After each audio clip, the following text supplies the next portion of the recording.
ओम जय जय जय नमोस्तु नमोस्तु नमोस्तु नमो हरियंताणं नमो सिद्धाणं नमो हरियाणं नमो वज्राणं नमो लोये सब सावणं मंगलम भगवान वीरो मंगलम गौतमो गणी मंगलम कुंद कुंदाद्यो जैन धर्मोस्तु मंगलम सर्वमंगलमांगल्यम सर्वकल्याणकारिकं प्रधानं सर्वधर्माणां जैनं जयतु शासनं जैनं जयतु शासनं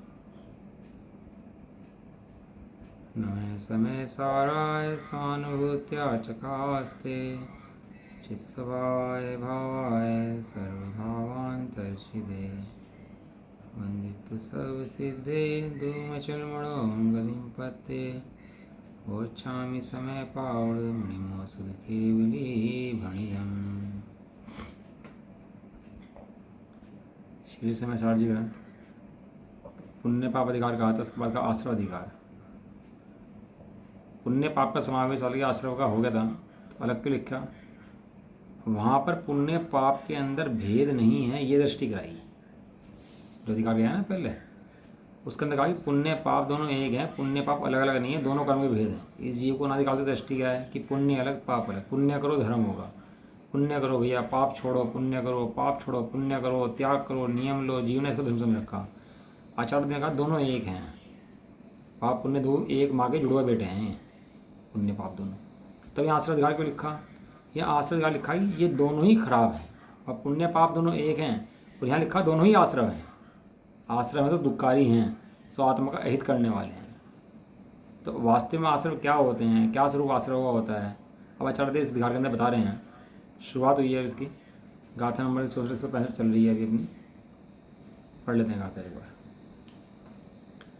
मिच्छत्तम अविरमणम कसाय जोगाय सन्न सन्नादु भुवि अभेया जीवे तस्यैव अन्नन्न परिणामा नानावर्णादियस्य ते दुःखमस्य कारणं होन्ति तेंसिंपि होदि जीवो ये राग दोषादि भाव करो मिथ्यात् अविरत अरुकषाय योग संग असंग हैं ये विविध भेद जो जीव में जीव के अनन्य ही भाव हैं हरुए ज्ञानावरण आदिक कर्म के कारण बने उनका भी कारण जीव बने जो राग द्वेषादि करें। आश्रय के भेद बताए थे। मिथ्यात्व अवृत्ति कषाय और योग से आश्रय होता है। ये कर्मों की पकड़ते भी हैं और जीव भी है, दो प्रकार से है। कर्मों की पकड़ते हैं पुद्गल की हैं, और जीव में जो है भाव कर्म आदि वो जीव के हैं, जीव करता है उनको। तो उसके अंदर अपनी गाथा टीका जयचंद जी का भावार्थ ये हो गया था। जयसनाचार्य की टीका रहेगी इसके अंदर, तो ये नंबर 417 शास्त्र के अंदर था।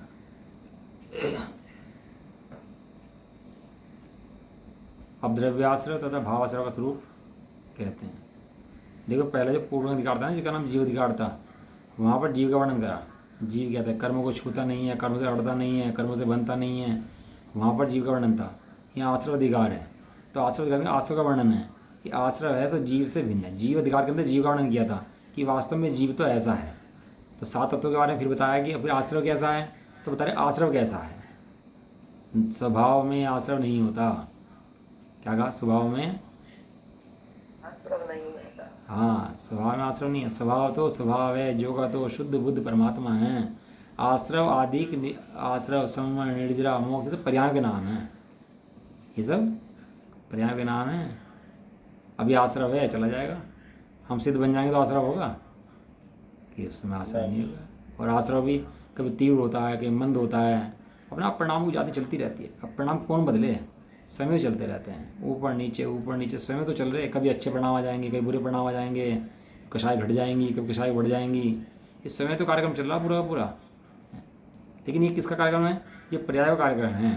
पर्याय जैसी आनी है वैसी आती हैं जाती हैं, आश्रय रूप आती हैं जाती हैं, निर्जर रूप आती हैं जाती हैं। ये स्वभाव तो जो का तो है, स्वभाव बदलता नहीं है। पर्यायहीनता से मुझ में कमी न आई, प्रत्यक्ष देख मूर्ति शांति हृदय में छाई। भगवान को देखा तो देखा कि पर्याय भले ही उनकी पूर्ण हो, मेरी अपूर्ण हो, तो भी पर्याय में पूर्णता है, लेकिन मेरे अंदर कोई पूर्णता नहीं है, मैं तो परिपूर्ण हूँ। इस दृष्टि का नाम आश्रव का हे करना है, आश्रव को भागना है। ऐसी दृष्टि जब जीव की आती तो कर्म थर थर काँपते, सब आश्रव सब भग जाता है, कुछ नहीं टिकता भैया वहाँ पर। लेकिन जीव की दृष्टि अपनी नहीं होती, वो रोने बैठ जाता है आश्रव के नाम पर। आश्रव के नाम पर रोना नहीं है, आश्रव के नाम पर अपनी दृष्टि अपने आत्मा में करनी है कि आश्रव से मुझे फर्क नहीं पड़ता। आश्रव हो तीव्र मंद, अब बता नरक गति के जीव के कितने परिणाम कैसे होते हैं, कृष्ण निश्चय के परिणाम हैं, कैसे कैसे परिणाम होते हैं, कितना तीव्र आश्रव उसको होता होगा। उसके बाद भी इतने नार किए हैं, मर करके नरक में जाते दोबारा, मर के कहाँ आते हैं, मनुष्य में आएंगे या ऊपर आएंगे कहीं ना कहीं, मतलब नरक का नार की दोबारा मर के नारकी नहीं बनता। इतना तीव्र आश्रव होने के बाद भी 7 नरक में 33 साल तक खराब परिणाम करता है तो भी दोबारा नरक में जाता। और स्वर्ग गति का देव का जीव स्वर्ग में बिल्कुल खराब परिणाम नहीं करता और शांति से रहता है, तृष्णाकुलता रहती है, मिथ्यात रहता है, वो है। तो उसके वशीभूत होकर के जितने देह हैं समय दृष्टि को छोड़ दो तो सब मर के केंद्रीय में आ जाते हैं। दृष्टि कहाँ से है?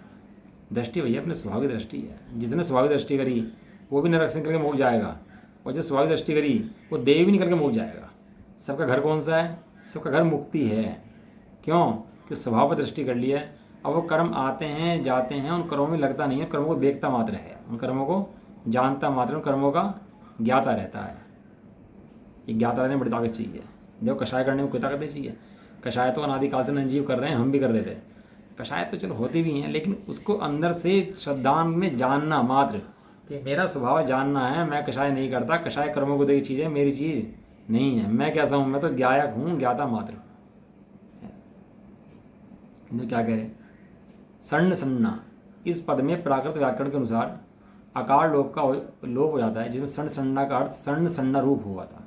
ए शब्द था ना इसके अंदर, सर्ण असन्ना, तो संगी असंगी, तो सर्ण सन्ना लिखा तो सर्ण सन्ना में ए कहाँ चला गया कि ए का लोप हो गया उसके अंदर। इसका शब्द का मतलब सर्ण असन्ना, जो गाथा के अंदर शब्द आया है ना, ऊपर देखो देखो कहाँ चला गया, 166,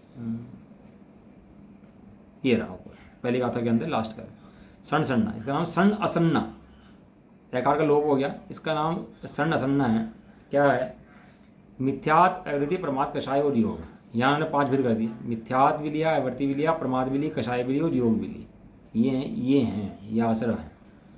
वे कैसे हैं? वे भाव प्रत्यय एवं द्रव्य प्रत्यय रूप से संज्ञा अर्थात चेतन तथा असंज्ञा अर्थात अचेतन रूप हैं। वे भाव प्रत्यय माने जहाँ भी भाव शब्द आ जाएगा, भाव इंद्रिय, भाव मन, भाव वचन, भाव काया, भाव कर्म, भाव मोह, जहाँ भाव शब्द आया वो संबंध क्या है? उसका संबंध किससे? उसका संबंध जीव के पर्यायों से है। तो यहाँ द्रव्य संबंध आया, वो द्रव्य का संबंध जो है पुद्गली पर्यायों से है। 2 शब्द आते हैं हमेशा, द्रव्य भाव, द्रव्य भाव। तो द्रव्य का संबंध किससे है? द्रव्य कर्म, द्रव्य मन, द्रव्य इंद्रियाँ, द्रव्य मोह, इन सब का संबंध किससे है? इन सब का संबंध पुद्गल से। और जहाँ भाव मन, भाव इंद्रियाँ, भाव मोह, भाव वचन, भाव काया, इसका संबंध जीव से। हाँ, भाव वचन क्या है कि जीव बोलता नहीं, शब्द तो पुद्गल के हैं। कि जीव जब भाव करता है ना, अंदर में विचार करता है, मैं बोलता हूँ, ये जो बोल के शब्द बोलने के भाव जो करता है, उन विचारों को करता है वो जीव है, उन भावों को करता है वो जीव को कहा है उसके अंदर। शुद्ध जीव नहीं, जीव के पर्यायों को। वे 2 प्रकार से हैं, भाव प्रत्यय, द्रव्य प्रत्यय से। मिथ्यात भी, अवृत्ति भी, प्रमाद भी, कषाय भी, योग भी। ऐसा मिथ्यात कर्म की प्रकृति भी है, और जीव जो मोहरूप परिणाम करता है वो भी है। अवृत्ति, प्रत्याख्यान आदि कर्म की प्रकृति भी हैं, और जीव जो अवृत्त के परिणाम करता है, पापों में बढ़ता है, भोगता है, उसको वो जीव का परिणाम है। प्रमाद कर्म की प्रकृति भी है, और जीव का जो प्रमाद अंदर में उठता है वो जीव की प्रकृति है, भाव है। कषाय कर्म की प्रकृति भी हैं, संजन आदि, और जो जीव के अंदर में कषाय परिणाम होते हैं वो जीव की प्रकृति है, भाव है। और जो योग है, कंपन है शरीर आदि का, वो द्रव्य है, और जो आत्म प्रदेश का कंपन है वो भाव है। इस तरह दोनों के अंदर 2 भेद हैं। अब इसमें टोटल ने लिखा कि सबके मिथ्यात हो रहा है, कषाय हो रही है, तो कर्मों से हो रही कि जीव से हो रही है? अब दोनों बातें हैं कि कर्म प्रकृति का उदय है और जीव का परिणाम है। वहाँ मिथ्या दृष्टि जीव क्या करता है? अपना दोष कर्मों को लगाता है अपने जो वास्तविक जो उसको कर्म अपने जो राग आदि हो रहे हैं उनका दोष कर्मों को लगा करके खुद निफराम बैठ जाता है और उनका अभाव करने का प्रयत्न नहीं करता। इसका नाम स्वच्छंदपना है। टोड़ा ने लिखी है बात। वहाँ जीव अपने स्वभाव को समझता है, स्वभाव में मैं नहीं टिक पा रहा, पर्याय में रागादिक हो रहे हैं उसको भी समझता है, और रागादिक में निमित्त कौन है पुद्गलादिक हैं उनको भी समझता है। वो तीनों बातों को बराबर समझता है। स्वभाव में कुछ करने योग्य नहीं, स्वभाव कृतकृत्य ये भी समझता है, और पर्याय में पूर्ण करने योग्य है ये भी समझता है। सुना है ऐसा? दो प्रकार से हैं, अर्थात संज्ञेय, अर्थात अब इन दूसरा दिया इसका, एक तो दिया एक तो चेतन है और एक अचेतन है। दूसरा असंज्ञ, संज्ञा असंज्ञा का दिया कि संज्ञा माने आहार भय मैथुन परिग्रह भाव रूप है। जो क्या है जीव के अंदर में अनादिकाल 4 संज्ञा लगी हुई हैं।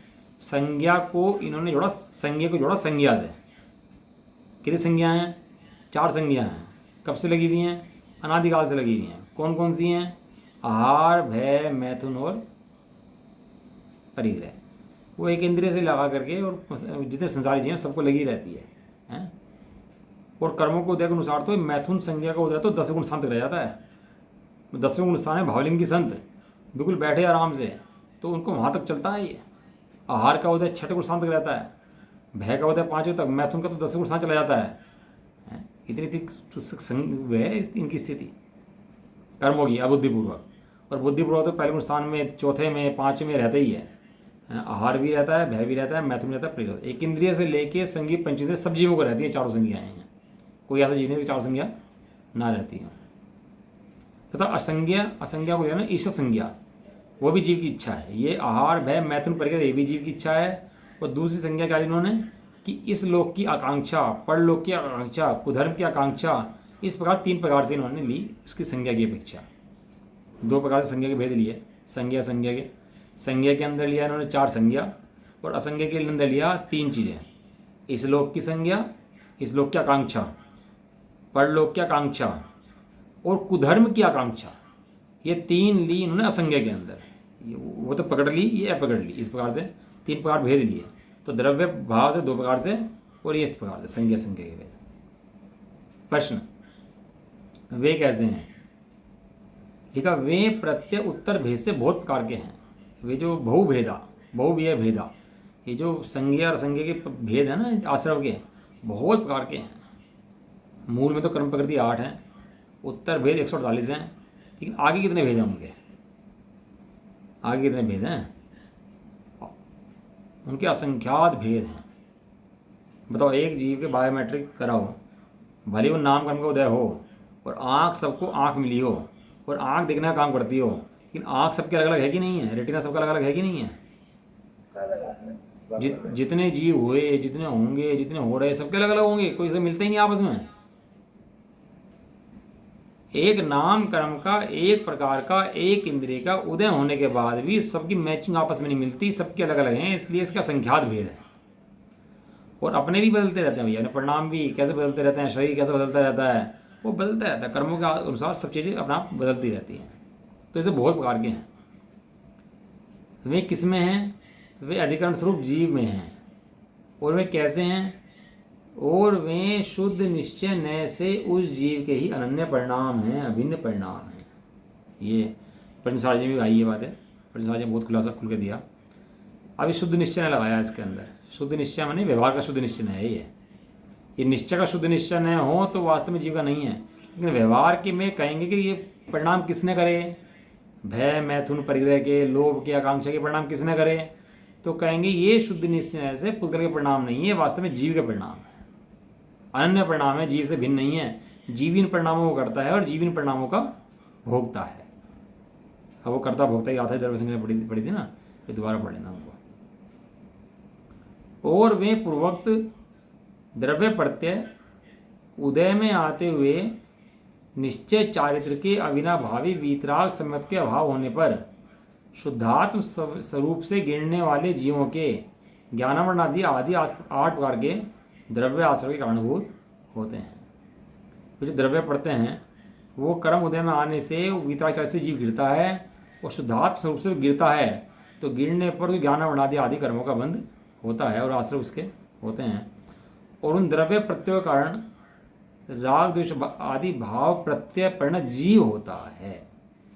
ये कहता है ज्ञान वर्णादि कर्म जीव के परिणाम के हेतु नहीं है, जीव के खराब परिणाम के हेतु कर्म नहीं है, जीव के खराब परिणाम का हेतु स्वयं जीव है, वो कर्म कारण नहीं बनते। किस कारण जीव कारण होता है? राग द्वेष आदि भाव रूप परिणत जीव कारण होता है। कौन कारण होता है? राग द्वेष आदि परिणत रूप जीव कारण होता है। यदि कर्म कारण होते तो जीव को कभी मोक्ष नहीं हो पाता। कर्म पुद्गल हैं, वे तो उदय में आते ही रहते, तो वो कभी रुकते नहीं हैं। लेकिन इस कर्मों की चलती हुई अवस्थाओं के बीच में जो जीव भेद ज्ञान करके स्वरूप निर्णय करता है, तो इन कर्मों की श्रृंखला को तोड़ता है, सो उसको मोक्ष का मार्ग खुलता है। कर्म चलते रहते हैं, बनते रहते हैं, लेकिन इसी बीच में वो अपना काम कर लेता है, वो अपने शुद्ध स्वरूप को जान लेता है। दूसरा, यहाँ यह भावार्थ है कि द्रव्य प्रत्यय के उदय होने पर शुद्धात्म भावना को छोड़कर, उधर क्या हुआ? द्रव्य कर्मों का उदय हुआ। प्रत्यय माने आश्रव, प्रत्यय शब्द जहाँ भी आएगा वहाँ समझना आश्रव शब्द है। द्रव्य प्रत्यय के उदय होने पर शुद्धात्म भावना को छोड़कर, इधर तो कर्म का उदय हुआ और जीवन में क्या छोड़ी? शुद्धात्म भावना है। शेयर बाजार बढ़ा और लोगों ने भैया बहुत बाजार बढ़ा, पैसे लगाने शुरू कर दिए, अब लगा दिए खूब पैसे। अब शेयर बाजार घटा तो नुकसान हुआ, तो नुकसान किसका हुआ? शेयर बाजार का कि तुम्हारा? लगाने वाले का। तो वो कहेगा मेरा नुकसान हुआ भाई, मैं क्योंकि तेरा लालच जो था ना वो फंसा था। लालच बुरी वाला है। तो किसने फंसाया? लोभ बाप का बाप है। किसने फंसाया तुझे? वो बढ़ते हुए के अंदर कि तेरे लोभ ने फंसाया, तेरे लालच ने फंसाया। वो शेयर मार्केट ने नहीं कहा तुझे कि तू फंसा कर। शेयर मार्केट ने बुलाया था तेरे को कि तू आजा, तू डेली देखता था, चेक करता था, तुझे मन में लालच आता था। ऐसे ही यहाँ पर द्रव्य प्रत्यय उदय आया तो जीव ने क्या किया? शुद्धात्मा की अपनी भावना छोड़ दी अपनी, और भावना छोड़ के क्या करने लगा? जीव रागातिक भाव से परिणमन करता है, तब बंद होता है। यदि जीव द्रव्य प्रत्यय उदय होने पर भी ऐसा हो सकता है कि द्रव्य प्रत्यय को उदय हो और जीव रागातिक ना करे? कि हाँ भाई साहब, ऐसा हो सकता है कि द्रव्य मोह का उदय हो और जीव भाव मोह मत ना करे। इन्होंने बहुत उत्कृष्ट बात भाली है, मर्म समझ आया ना इसका, कि मिथ्या दृष्टि की मिथ्यात्व प्रकृति का उदय है, और मिथ्यात्व प्रकृति के उदय के काल में भी जीव सम्यक ग्रहण कर सकता है, और जिस काल सम्यक ग्रहण करता है उसी काल मिथ्यात्व का बंध और उदय रुक जाते हैं, उसी काल रुक जाते हैं, बंध भी और उदय भी दोनों रुक जाते हैं, सत्ता में से हट जाता है। लेकिन ये सब काम कब होता है? ये सब मिथ्यात्व के उदय की दशा में ही होता है। ऐसा नहीं हो सकता कि पहले तो मिथ्यात्व रुके और फिर सम्यक दर्शन हो। मिथ्या चलता रहेगा और मिथ्यात्व काल में जीव तत्व ज्ञान कर लेगा, भेद ज्ञान कर लेगा, अपनी सत्ता समझ लेगा, और जो ही सत्ता का अनुभव करेगा तो ही मिथ्यात्व की पकड़ते रुक जाएंगी। हाँ जी, समझ में आया नहीं आया? हमारी बढ़ रहा है। हाँ, मिथ्यात्व को बढ़ाना नहीं है, हटाना नहीं है जबरदस्ती। मिथ्यात्व के पीछे भी लटके नहीं पड़ना, क्योंकि मिथ्यात्व पुतली प्रकृतियाँ हैं। मिथ्यात्व, अब तू पुद्गल को कैसे भगाएगा?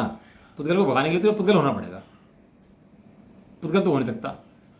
तो तुझे क्या करना है कि तू उस पुद्गल के चक्कर मत पड़। बस वो शेयर मार्केट बढ़ रहा है, भाग रहा है, तो उस चक्कर मत पड़। तो अपनी संपत्ति को एफडी में लगा दे, कहीं सेव इन्वेस्टमेंट कर। इतने हाई रिस्क में तू मत जा भैया, नहीं तो हाई रिस्क में मरेगा। क्योंकि शेयर मार्केट के ऊपर खिलाड़ी होते हैं ना, पैसे वही कमाते हैं, नीचे तो सब बेवकूफ़ बैठे रहते हैं। जिसे सोचते हैं ना होशियारी अपने को थोड़ा सा प्रॉफिट हो जाता है, सोचते हैं मैं होशियार हूँ, कुछ होशियार नहीं है। एक मिनट झटका ऐसा देंगे सब होशियार निकाल देते हैं ऊपर बैठे हुए लोग, क्योंकि उन्हें पता है कब गिराना है, कब उठाना है। इसलिए यहाँ कर्मों के उदय के चक्कर में पड़ेगा तो कर्मों को तो उठा गिरा देंगे, नरक में पहुँचा देंगे, निगोद में पहुँचा देंगे। लेकिन जो चक्कर में नहीं पड़ेगा वो सुरक्षित रहेगा, अपने स्वभाव में रहेगा, तब बंद होता है। केवल द्रव्य कर्मों के उदय मात्र से बंद नहीं होता। इन्होंने अच्छी लाइन लिख दी। क्या लिखा? क्या लिख पढ़ो? केवल मिल नहीं रहा। अरे पेज नंबर 417 है ना, लास्ट का पैरा। केवल द्रव्य कर्मों के उदय मात्र से बंद नहीं होता है। बस ये लाइन लिख लेना कहीं आप। कर्म बेचारे कौन? ये कर्मों को दोष देता है, कर्मों ने रुलाया, कर्म मारते हैं, कर्म बेचारे कौन? कर्म भाई तो कुछ भी नहीं कहते। द्रव्य मोह का उदय तो मोह नहीं कराता, कषाय का उदय तो कषाय नहीं कराती हैं, ये सारे उदय तो कुछ नहीं कहते। अरहंतों के भी 4 आघाती कर्मों का उदय है, आघाती कर्मों का उदय है। तो उनको दिक्कत है क्या, परेशानी है क्या उनको? कोई आयु भी है, शरीर भी है, सब है, नाम है, वेद है, ये जुड़ते हैं क्या? ओ भैया इतना बड़ा समोशन लग गया, मेरा मज़ा आ गया आज तो। आज तक नहीं देखी इतनी बड़ी तीर्थंकर करती, आज पता लगा कैसे होती तीर्थंकर करती। मज़ा आता है उनको। और वो 66 दिन दिव्य ध्वनि दिखी भगवान की, तो चिंता हो गई कि उनको, कहने लगा भैया तो इंद्र पागल हो गया क्या, अवधि ज्ञान लगा ले और जान ले। इंद्र बैठा है वहाँ पर, इंद्रभूति गौतम, उसको ले आ। है भगवान को चिंता होती होगी। ये श्वेतांबर मत में जो है ना, उन्होंने लिख रखे शास्त्र अपने, भगवान को टेंशन हुई, फिर भगवान ने उससे गौतम मुंडा से कहा कि तू भाई जा, वहाँ पर वो बैठा है तो तू जाके ले उसको लेगा। तो वो गया, भगवान के कहने से लेकर आया। वो आया जब भगवान ने अपनी दिव्य ध्वनि खिलानी शुरू करी। अब मूढ़ों को क्या पता भैया, भाई मूर्खों को कैसे समझाएं कि भगवान की इच्छा ही नहीं होती, और दुख तो इच्छा का होता है। जब इच्छा ही नहीं है, दुख का है बात का। जैसे 66 दिन ना खिले ही नहीं, तो उनको खेद नहीं है। क्यों खेद हो? क्यों कि कर्मों के उदय, द्रव्य कर्मों के उदय मात्र से बंद नहीं होता। ये लाइन लिख लेना, बड़ा मजा आ गया जो लाइन पढ़ गया सुबह सुबह। अब कोई भिखारी हो, कोई त्रिंच गति का जीव हो, कोई नरक में हो, कोई स्वर्ग में हो, क्या लिख रहे? द्रव्य कर्मों के उदय मात्र से बंद नहीं होता। जब तक जीव उस कर्मों में जुड़कर अपना मिथ्यात्व पुष्ट नहीं करता, अपने को रागादि रूप परिणाम नहीं करता, उसको अपनापन नहीं करता, तब तक द्रव्य कर्म का उदय कुछ नहीं कहता। अब वो भले ही रामचंद्र जी तीर चला रहे हो खूब और सेना की सेना उड़ा रहे हो हैं, तो भी द्रव्य कर्म को उदय मात्र से बंद नहीं होता। कब तक? जब तक जीव उनमें नहीं जुड़ता तब तक। कैसे नहीं जुड़ता? कि मैं हिंसा करता हूँ, मैं बचाता हूँ, मैं मारता हूँ, मैं बचाता हूँ, ये भी अध्यवसान है। लिखे आगे, मैं मारता हूँ अन्य को या मुझे मारे अन्य जन, यह मान्यता ज्ञान है, इस भांति आने ज्ञानी जन।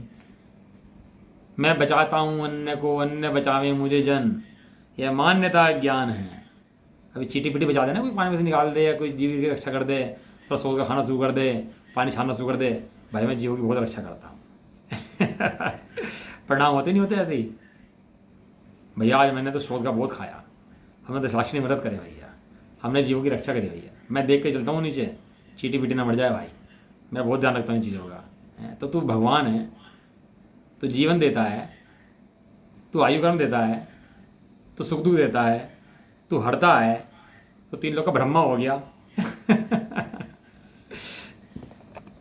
क्या समझता है? मैं ब्रह्मा हूँ और सृष्टि करता मैं हूँ सारी, मैं बचाता हूँ, मैं मारता हूँ, मैं ये कर सकता हूँ, मैं वो कर सकता हूँ। भाई तो जीव द्रव्य है, तेरे हाथ पैर नहीं है, तेरा मन वचन काया नहीं है, तो कुछ भी नहीं कर सकता। तू कौन है?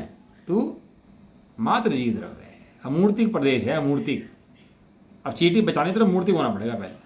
अब अमूर्तिक मूर्तिक हो सकता है क्या, बताओ आप? अमूर्तिक मूर्ति हो सकता है क्या? ये देखा, द्रव्य कर्मों के उदय मात्र से बंद नहीं होता है। लिख लेना लाइन है। और ये कोई हमारे घर की बात नहीं है, जैसे नाचार्य कह रहे हैं और सर्व की बात कह रहे हैं। यदि द्रव्य, देखो कितनी बढ़िया, यदि द्रव्य कर्म के उदय मात्र से बंद होता हो, मैं बढ़ने का मन नहीं करता। इतनी गजब की लाइन ये इतनी दे दी ना स्वाध्याय के अंदर, सुबह सुबह जैसे नाचार्य ने गजब कमाल दे दिया। यदि द्रव्य कर्म ही बंद कराता हो, वो मैंने सुना था भजन आपको, 8 कर्मों के बीच ज्ञानावर्णी ज्ञान न देवे, दर्शनावर्णी दर्शनन, मोहनी कर्म रुलावे आत्मा। और भाई साहब ने करा दिया, मोहनी कर्म न रुलावे आत्मा, ज्ञानावर्णी कर्म न रोके आत्मा, दर्शनावर्णी कर्म न रोके आत्मा। ज्ञानावर्णी कैसे तेरे ज्ञान को रोक देगा? दर्शनावर्णी तेरे दर्शन को कैसे रोक देगा? अंतराय तेरी शक्ति को कैसे रोक देगा? है मोहनी तेरे मोह उत्पन्न कैसे करा देगा? सत्ता ही भिन्न है। क्या कहा? तेरी सत्ता के अंदर प्रवेश ही नहीं करा। ये घर में चोरी कर ली, हमारे घर में चोरी करके ले गए, घर में घुसा नहीं, घर में आया नहीं, घर से गया नहीं, घर में चोरी कर ली। अब उसने पूछा भैया कैसे चोरी कर ली है? चोरी कैसे कर ली? ये बस चोरी कर ली हमारे। तो बस CCTV कैमरा देख, पूरा देखता रहे, तेरे घर के अंदर आया कि नहीं आया, गया कि नहीं गया। तो भाई चोरी कैसे कर ली? तो ये तो बता, कर्म को देख ध्यान से, तेरे सत्ता के अंदर आया कि नहीं आया, तेरी सत्ता में से गया कि नहीं गया। जब ना आया ना गया तो तुझे ज्ञानहीन तेरा कैसे कर दिया, तेरा दर्शनहीन कैसे कर दिया, तेरा अंतराय कैसे हीन होगी, तेरी शक्ति कैसे हीन होगी, तेरा मोहत्पन कैसे करा दिया उस कर्म ने, ये बता। जब मैं तेरी सत्ता में आया ना, तेरी सत्ता में से गया, तो ये बता हमें उसने कुछ करा कि नहीं करा, ये तो बात तो बाद में करेंगे। पहले ये बता, तेरे घर के अंदर आया कि नहीं आया? कर्मों का उदय कर्म पुद्गल में है भैया, और जीव का उदय जीव में है। भैया कोई महाभाग्यशाली जीव सुने ये बातें, किसी गाने पढ़े हैं, सब मस्त पुद्गल कर्म की जातियों से भिन्न पाड़ दे अपने आप को। पुद्गल के उदय बहुत आएंगे, कषाय के आएंगे, राग के आएंगे, बहुत भिन्न प्रकार के आएंगे, स्त्रियों के आएंगे, पुत्र के आएंगे, मोह के आएंगे, सब आएंगे। लेकिन ज्ञानी कौन है? जो कर्मों के उदय को कर्मों को उदय जानता है, अपना उदय नहीं जानता, और अपने अंदर उदय ज्ञान को उदय जानता है, कर्मों को उदय नहीं जानता। लिखा यदि द्रव्य कर्म के उदय मात्र से बंद होता हो, तब तो हमेशा ही कर्मोदय विद्यमान होने से हमेशा संसार भी बना रहेगा। द्रव्य कर्म का यदि बंद कराता हो तो संसार तो कभी जाएगा ही नहीं फिर तो। ये बात सब जानते हैं। जिन्होंने भी मोक्ष प्राप्त करा है उन्होंने कर्मों के उदय के काल में ही कर्मों को जीता है। ये तो पता कि सबको पता है, नहीं पता है तो बात। तो जब कर्मों का अभाव है ना तो फल है। जब क्या कह रहे, जो कर्मों का अभाव है ना तो रिजल्ट है, रिजल्ट है वो सारा सारा। एक कर्मों का अभाव होता कब है? वो कर्मों का अभाव उस कर्मों के उदय के रहने की स्थिति में हो जाता है। वो तो रिजल्ट आ गया कि चला गया अपना आपा के टाटा बाय बाय कर गया, ये सारी शक्ति लगा दी उसने भाव करने में उसका। लिखा भी किस कारण से संसार बना रहेगा? संसार बने रहेगा पर तो क्या, किस कारण से? क्योंकि उत्तर, क्योंकि संसारी जीवों के हमेशा ही कर्मोदय की विद्यमानता होती है, इस कारण संसार बना ही रहता है। संसार बना ही रहेगा। अब यहाँ आगे सिद्ध करेंगे ज्ञानी को आश्रव नहीं होता। ज्ञानी को आश्रव क्यों नहीं होता? क्योंकि वो कर्मों को और अपने को भिन्न जानता है, आश्रव को और जीव को भिन्न जानता है, इसलिए ज्ञानी को आश्रव नहीं होता। अभी ज्ञानी दिखाई देगा आपको संसार में रहता हुआ, खाना बनाता हुआ, खाता हुआ, कपड़ा धोता हुआ, सब तरह दिखाई देगा। लेकिन वो ज्ञानी जो है वो बिल्कुल भिन्न अपने द्रव्य स्वभाव का निर्णय करके बैठा हुआ है। इस समय सार्वजनिक ने तो कमाल करा, जो जीव अपने को नहीं जानता था उसे अपना स्वरूप दिखाया, जो कर्मों को अपने जानता था कर्मों से भिन्न दिखाया। फिर प्रश्न उठाया, तो फिर द्रव्य कर्मोदय बंद का कारण नहीं है? मैंने लिखा था द्रव्य कर्म का उदय जो है वो बिल्कुल बंद नहीं करता, उससे बिल्कुल बंद नहीं होता द्रव्य कर्म का उदय से। तो लिखा है उत्तर, पढ़ो क्या लिखा। कर्मोदय बंद का कारण नहीं है। ऐसा नहीं है। अब नहीं से नहीं काट दो, कर्मोदय बंद का कारण है। एक कैसा कारण है? निमित्त कारण है। अब आगे लाइन में लिखेंगे निमित्त कारण है। कब है? वो अगली लाइन कितनी गजब की लिखी, निर्विकल्प समाधि से भ्रष्ट जीव। किसके लिए कारण है? किसके लिए कारण है? निर्विकल्प समाधि से भ्रष्ट। वो बच्चों को किडनैप करते हैं ना, तो बुलाते हैं और चॉकलेट देते हैं, उसको टॉफी देते हैं, तो कौन बच्चा किडनैप हो जाएगा? जो उस टॉफी की लालच में पड़ेगा, चॉकलेट के लालच में पड़ेगा, वो बच्चा तो किडनैप हो जाएगा।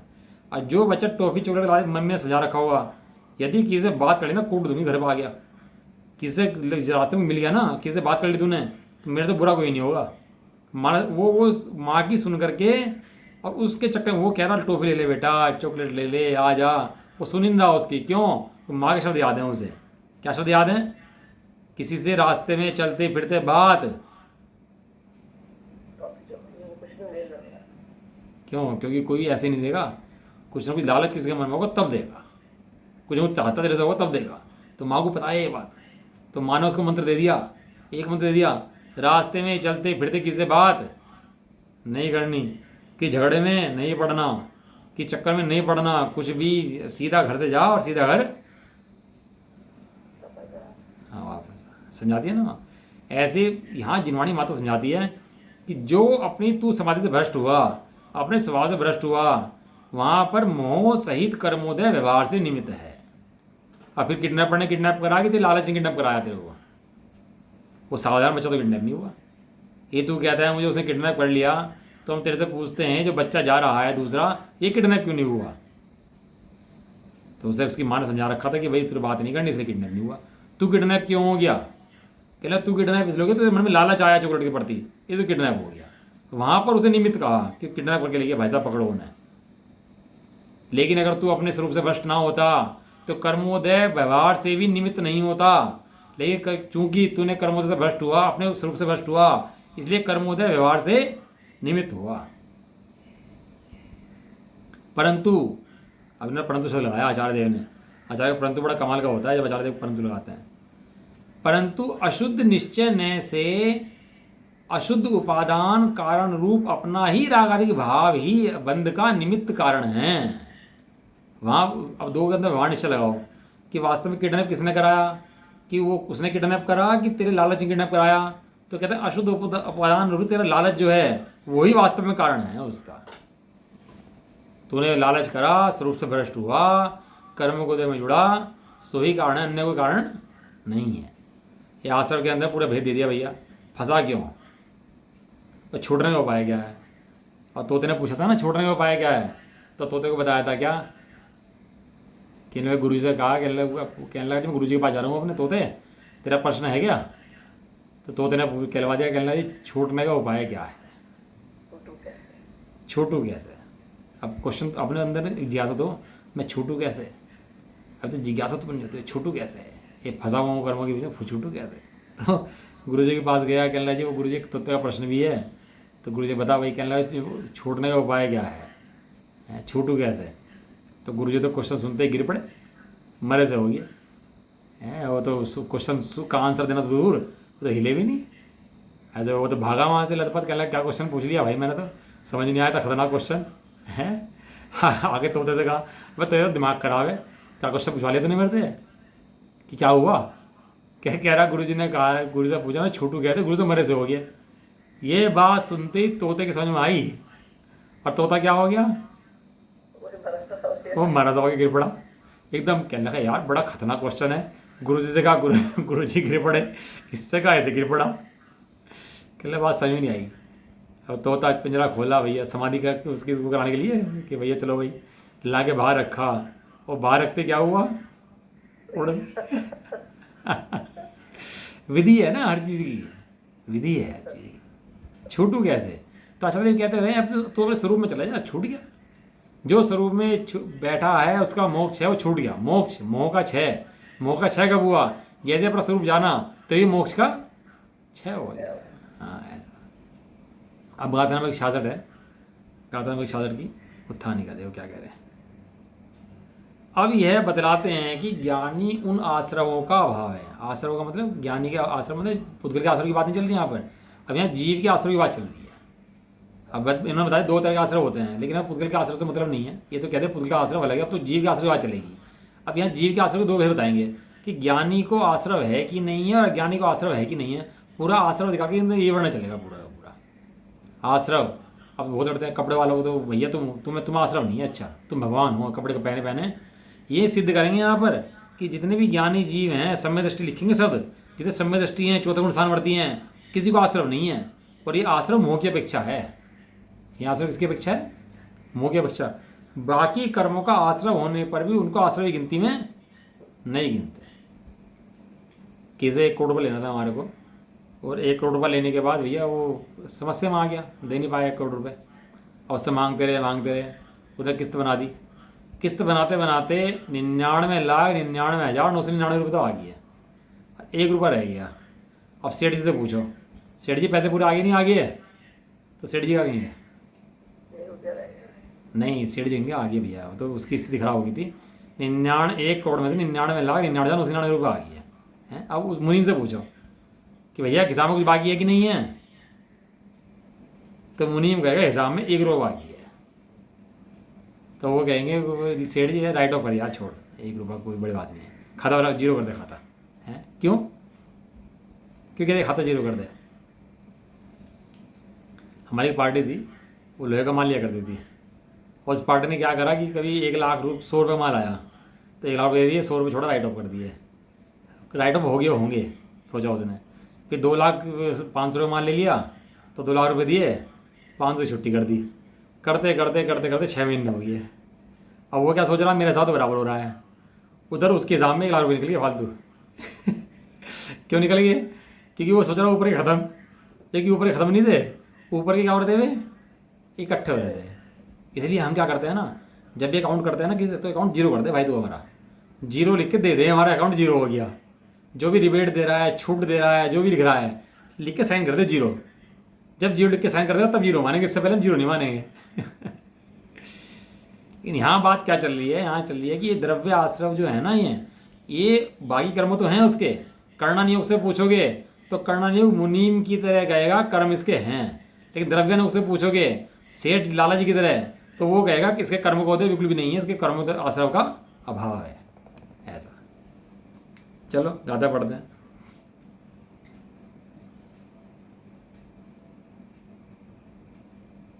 समय तो हो गया, था इसकी टीका में ही हो गया।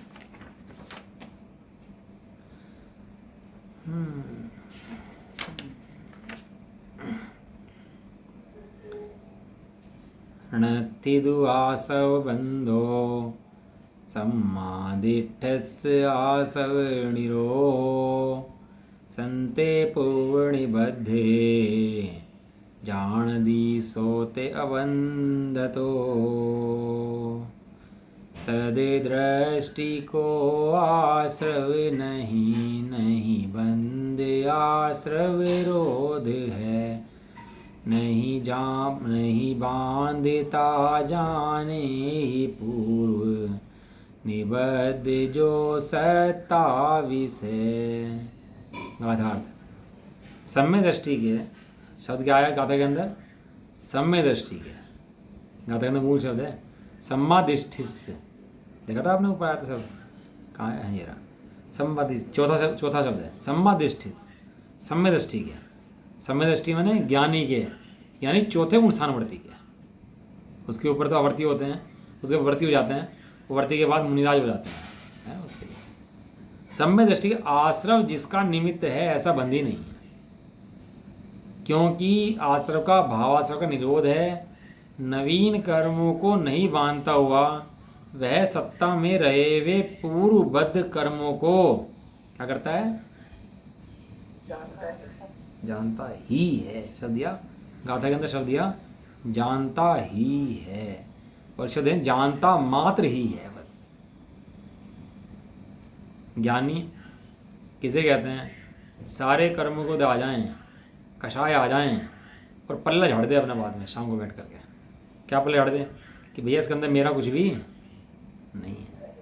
वो होता है ना मुनीम बैंक के अंदर जो कैशियर होता है, पैसे का लेन गिने, देन गिने, सब गिने, और शाम को रोकड़ वहीं मिलाए और वहाँ बंद कर दे। अब क्या कहे, इसमें मेरा कुछ भी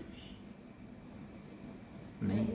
पूरे दिन तो विकल्प करता रहा, 1 करोड़ जमा हो गए, 2 करोड़ ले गया, 50 लाख रुपए रह गए, पूरे दिन लिखेगा, लिखत पढ़त करेगा, पूरा काम करेगा, कितने ध्यान से करेगा, कितने ध्यान से करेगा हैं। नोट भी गिनेगा, कौन से कितने का नोट कितने आए, 10 के कितने आए, 100 के कितने आए, 500 कितने आए, नोट की गिनती भी लिखेगा। हम लोग लिखते इतनी है जितने कैसे लिखता है, एक नोट की गिनती लिखेगा शाम को और शाम को क्या करेगा, हिसाब बांध के मेरा इसमें कुछ भी नहीं है। शाम की बात छोड़ो, जिस समय गिन रहा है उस समय भी क्या है उसके अंदर में बैठा हुआ है, इसमें मेरा एक भी पैसा मेरा नहीं है इसके अंदर। इतनी मेहनत करता है, मजदूरी करता है, पूरे दिन लगा रहता है, गिनता है, लिखता है, सारी बही मिलाता है। इस तरह ये जीव सारे काम, खाने के पीने के सारे काम करता है, कषाय भी करता है, ब्याह शादी, रोना उठना बैठना, बीवी बच्चे सब काम करता है, लेकिन अंदर में क्या जानता है, इसमें मेरा कुछ भी मेरे तो गायकता है। ये पूर्व में बंधे हुए कर्म उदय में आ रहे हैं। ऐसा जानते हुए अपनी ज्ञान सत्ता में बैठते हुए नवीन कर्मों का बंध नहीं करता। और मजे की बात देखो, 41 कर्म प्रकृति को अभाव करता है, वो 41 कर्म प्रकृति बंद ही नहीं होता उसको। और ये भी खतरनाक प्रकृतियाँ हैं जिनसे संसार बनता है। बाकी कर्म प्रकृति हट जाएं और 41 बन जाएं तो संसार बनता है भयंकर, और 41 ना बने और बाकी सारी बन जाएं तो संसार भी उसके बाद बनता है नहीं, संसार का अभाव हो जाता है उसके।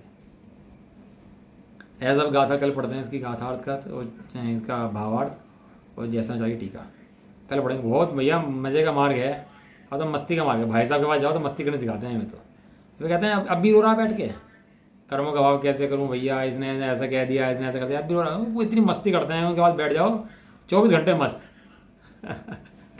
24 घंटे के मस्त है मतलब। कर ज्ञानी कैसी मस्ती करता है, ये तो ज्ञानी के पास बैठ के मुझे लगता है कि कैसे कर्म को देखो भिन्न जानते हैं और स्वभाव को भिन्न जानते हैं और कैसी मस्ती में मस्त रहते हैं अपनी। अब इससे जानने के बाद निर्भरता आ जानी चाहिए और पूरे दिन मस्ती रहनी चाहिए बस। क्यों? क्योंकि कर्मों का उदय है, पुत्र कर्म का उदय है, मेरा उदय नहीं है। मेरे अंदर क्या है? मेरे अंदर ज्ञान का उदय है और ज्ञान से परिपूर्ण है, ना घटता है ना बढ़ता है, ना आता है जहाँ जाता है। अश्रद्धान होते ही जीव निशंक हो जाता है, निर्भर हो जाता है। इसका नाम निशंकित है, इसका नाम निर्वांचक बना है। ऐसा ठीक है जी। चलो, निज निधि निज में बता दी है। अनंत सुखकारी है, नित्य निर्वाणी माँ को वंदे माँ शक्ति।